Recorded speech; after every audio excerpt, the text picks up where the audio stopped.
Si SV hindi lang basta tumutulong, babalikan ka pa niya para siguraduhing umaasenso ka. Nakakatuwa naman yung binigay ko sa inyo na tulong, hindi na sayang at naging negosyo pa at talagang napagkakakitaan niyo pa, Jason.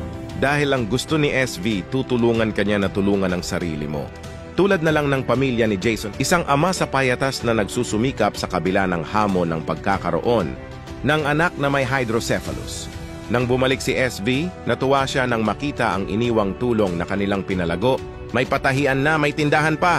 Ikaw po ang nagpabago ng buhay ko, sir. Dahil sa sipag ng pamilya, dinagdagan pa ito ni SV. Mas maraming materyales at paninda, hindi lang basta regalo, ito ay dagdag na opportunity para sa kanilang kabuhayan. Ang kwento ng pamilya ni Jason ay patunay na sa sipag, tiyaga at tamang tulong posible ang pag-angat sa buhay. Dahil kay SV na hindi lang nagbibigay kundi tinuturuan kang tumayo sa sariling paa, nagkakaroon ng pag-asa para sa mas magandang kinabukasan. Maraming salamat SV, sana mas marami pa ang matulungan mo.